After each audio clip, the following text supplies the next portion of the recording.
Hello friends, myself Gurdeep and welcome to Advanced Agricultural Classes. Today in this lecture we will discuss about a very important topic that is photoperiodism. तो आज हम photoperiodism के बारे में discuss करेंगे इस lecture में। तो चलिए स्टार्ट करते हैं आज का लेक्चर। तो फोटोपीरियोडिज्म क्या है? The biological measurement of an relative length of day and night. तो बायोलॉजिकल मेजरमेंट कि किसी डे का या नाइट की लेंथ का प्लांट्स पे क्या इफेक्ट पड़ता है उसके बारे में इसमें फोटोपीरियोडिज्म में स्टडी करते हैं। तो चलिए स्टार्ट करते हैं, देखते हैं आगे कुछ इसके और भी concepts. So photoperiodism is the response by an organism to synchronize its body with change in the day length। तो ये एक फोटोपीरियोडिज्म जो है किसी ऑर्गेनिज्म का रिस्पॉन्स है जब light of exposure time change होता है।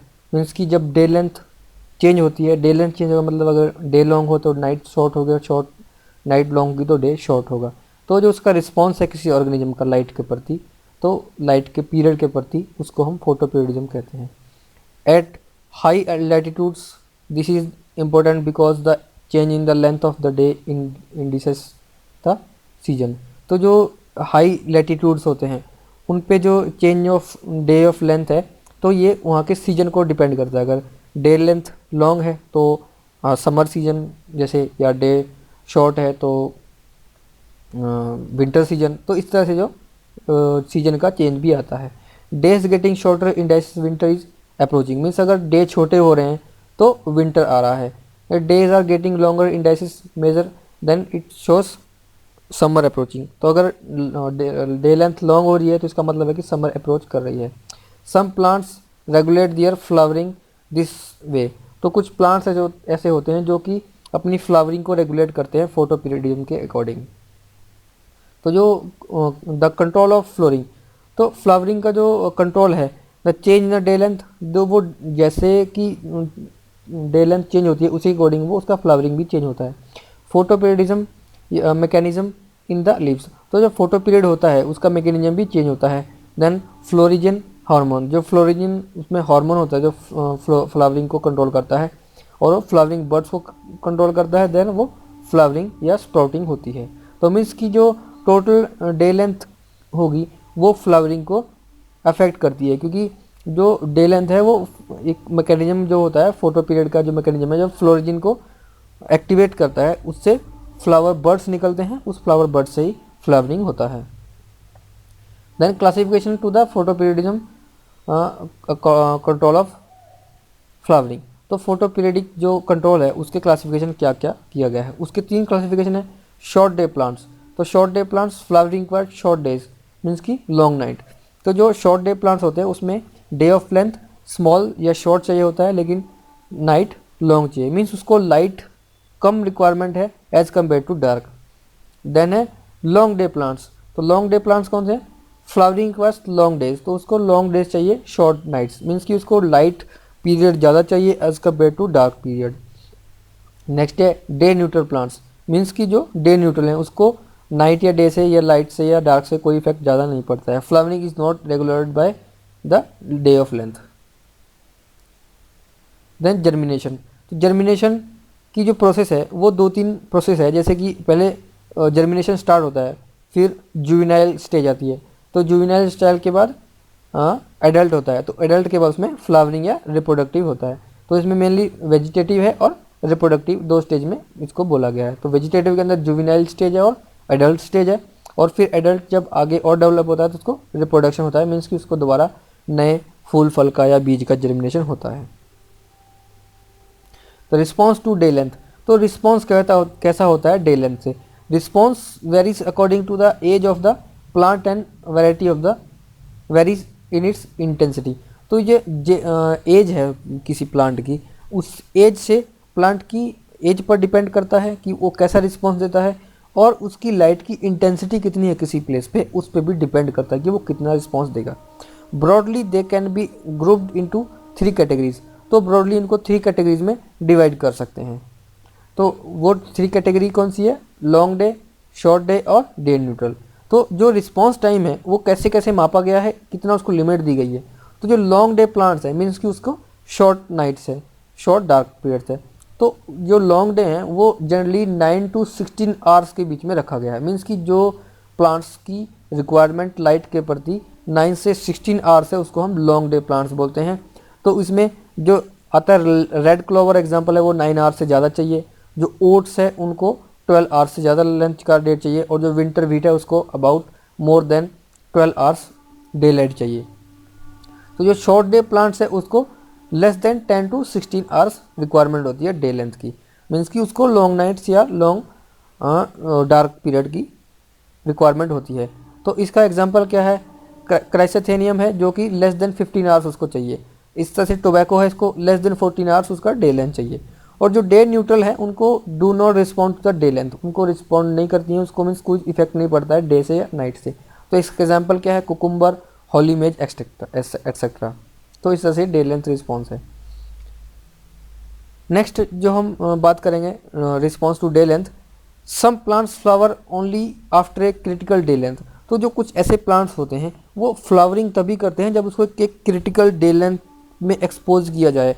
अगर उससे कम होगा तो वो उसमें फ्लावरिंग नहीं हुआ, मीन्स कि उसको मिनिमम रिक्वायरमेंट है, इसने आवर्स उसके लिए लाइट चाहिए ही चाहिए अगर उसमें फ्लावरिंग आपको चाहिए। Then some plants only flower after a critical night length. और कुछ ऐसे प्लांट्स होते हैं जो कि डार्क को रिस्पॉन्ड करते हैं, मीन्स उसको क्रिटिकल इतना डार्क पीरियड चाहिए ही जिससे कि उसमें प्रॉपर फ्लावरिंग हो सके या बिल्कुल भी फ्लावरिंग स्टार्ट हो पाए।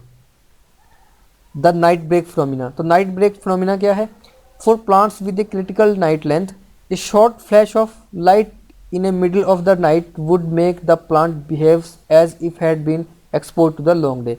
तो मीन्स एक ऐसा फिनोमिना है जिसमें आप एक लॉन्ग नाइट में शॉर्ट डे प्लांट को अगर मिड नाइट में या कभी भी नाइट में एक फ्लैश भी दिखा देंगे लाइट की, तो वो उसका पूरा एफर्ट है वो बेकार हो जाएगा। मीन्स कि वो उस एक फ्लैश को भी ऐसे एज्यूम करेगा कि उसको लॉन्ग डे प्रोवाइड किया गया है, मीन्स उसका फ्लावरिंग नहीं होगा, उसमें स्प्राउटिंग नहीं होगी, या उसकी जो क्रिटिकल स्टेज है या उसकी जो लिमिट थी डार्क की वो ब्रेक हो जाएगी एक सिर्फ सिंगल फ्लैश ही। तो ये बहुत ही ज़्यादा सेंसिटिव प्लांट्स होते हैं ऐसे। The quality of light. तो क्वालिटी ऑफ लाइट पे कैसे डिपेंड करती है, the wavelength of the light used in is important. तो वेवलेंथ पे डिपेंड करती है। तो इस तरह से हमारी दो तरह की लाइट होती हैं जो कि ज़्यादा रिस्पॉन्ड करती है। मैंने पहले भी लेक्चर्स में बताया कि जो रिस्पॉन्स होता है लाइट का वो रेड का सबसे ज़्यादा होता है, रेड का ग्राफ ऐसे जाता है और ब्लू का कुछ यहाँ पे ऐसे होता है। तो जो रेड कलर का रिस्पॉन्स होता है वो मैक्सिमम होता है। तो हम जानते हैं कि जो हमारे 7 कलर्स हैं वो विबग्योर होते हैं। VIBGYOR means violet to red, तो इस तरफ रेड होगा, इस तरफ वायलेट होगा। तो इस तरह से ये 7 कलर्स में डिवाइड किया गया जो विजिबल लाइट है। तो 7 कलर में जो सबसे ज़्यादा रिस्पॉन्स है वो रेड कलर का होता है। तो जो रेड कलर का रिस्पॉन्स है वो एक प्योरली रेड कलर है, और एक जो रेड से आगे इंफ्रारेड आती है या नियर इंफ्रारेड आती है या फार इंफ्रारेड आती है, तो उसको हमने फार रेड नाइट लाइट में कैटेगराइज किया है। तो ये फार जो उसके और भी राइट साइड में आती है। तो जो फार रेड है वो मोर देन 700 नैनोमीटर है उसकी वेवलेंथ। और स्टिमुलेट्स क्या है, शॉर्ट डे है और लॉन्ग डे रिवर्स होते हैं।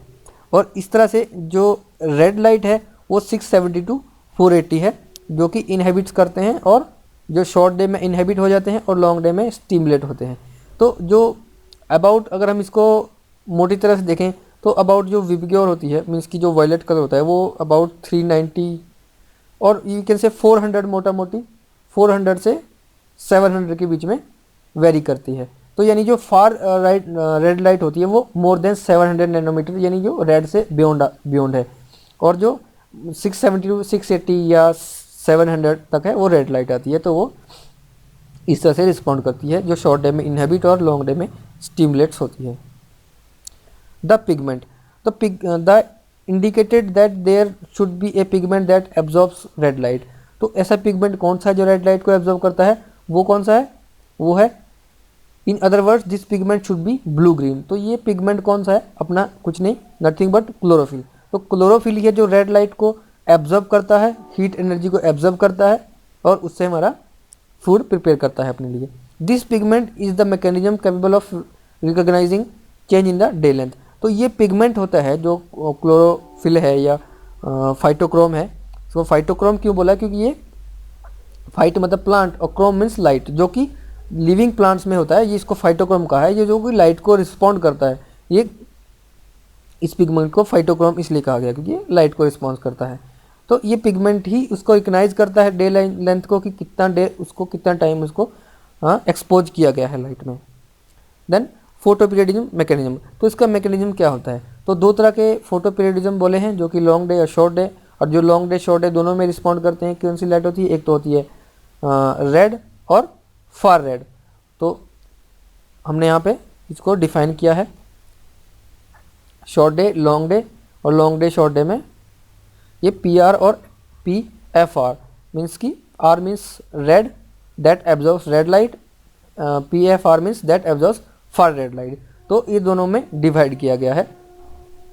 तो इसका मैकेनिज्म क्या है इन शॉर्ट डे प्लांट? तो शॉर्ट डे प्लांट में क्या होता है? शॉर्ट डे प्लांट मीन्स उसको डार्कनेस ज़्यादा चाहिए, मीन्स डार्कनेस स्लो, फार रेड लाइट फास्ट। तो उसमें फार रेड जो होती है वो फास्ट स्टिमुलेट होती है, जो फार रेड में होती है। मैंने यहाँ पे पहले भी किया है।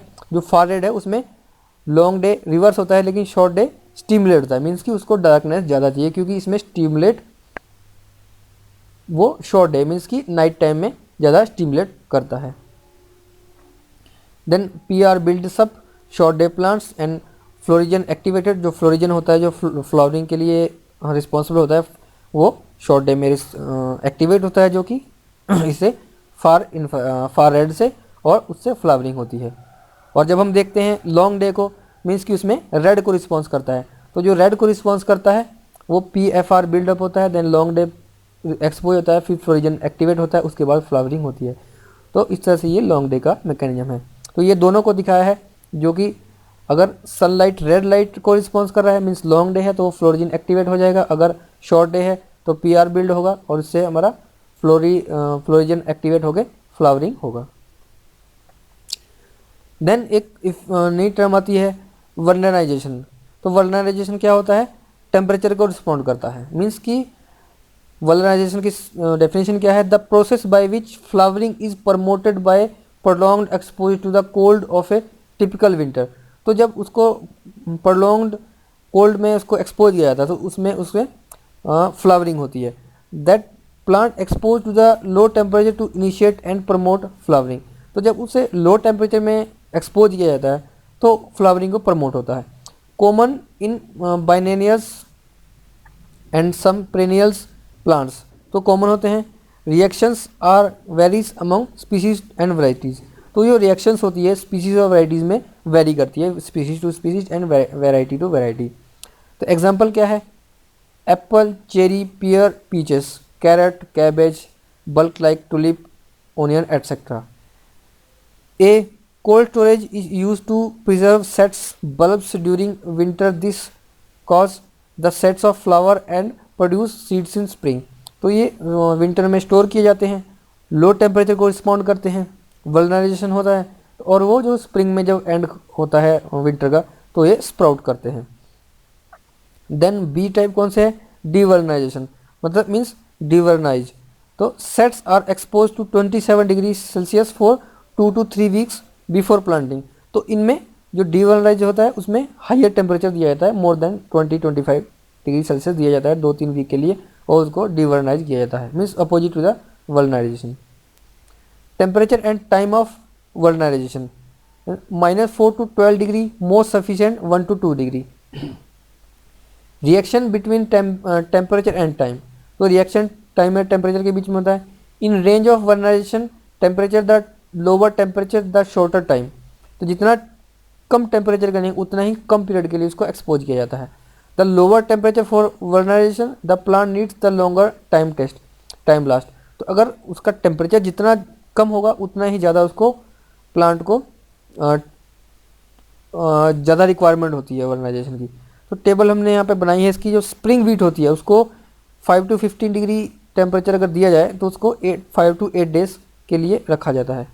अगर सेमी विंटर वीट है तो 3 to 6 डिग्री, तो 10 से 15 दिन, और विंटर वीट है तो 0 से 3 डिग्री, तो उसको 40 से 45 डिग्री। तो इस तरह से हम देख रहे हैं कि जैसे जैसे हमारी डिग्री टेम्परेचर कम हो रहा है उस तरह से हमारे डे ऑफ एक्सपोज बढ़ रहे हैं, रिस्पॉन्स टाइम बढ़ रहा है। Kinetics of the vernalization. तो इसके वल्नराइजेशन की काइनेटिक्स क्या है, effective on actively growing plant, तो इफेक्टिवली होता है जो ग्रो कर रहे हैं। एग्जाम्पल क्या है, growing plants undergone vegetative stage, seed stage और एनुअल और बल्ब्स, तो ये इसके अंदर में आते हैं। Seed must embedded water 50% of seed dry weight, तो 50% वेट होना चाहिए। Then the germination process has been initiated and expose to low temperature, तो जर्मिनेशन और प्रोसेस जो है लो टेम्परेचर को एक्सपोज होना चाहिए। The vernalization seeds are dried and stored, तो पहले ड्राई किया जाता है फिर उसको स्टोर कर लिया जाता है।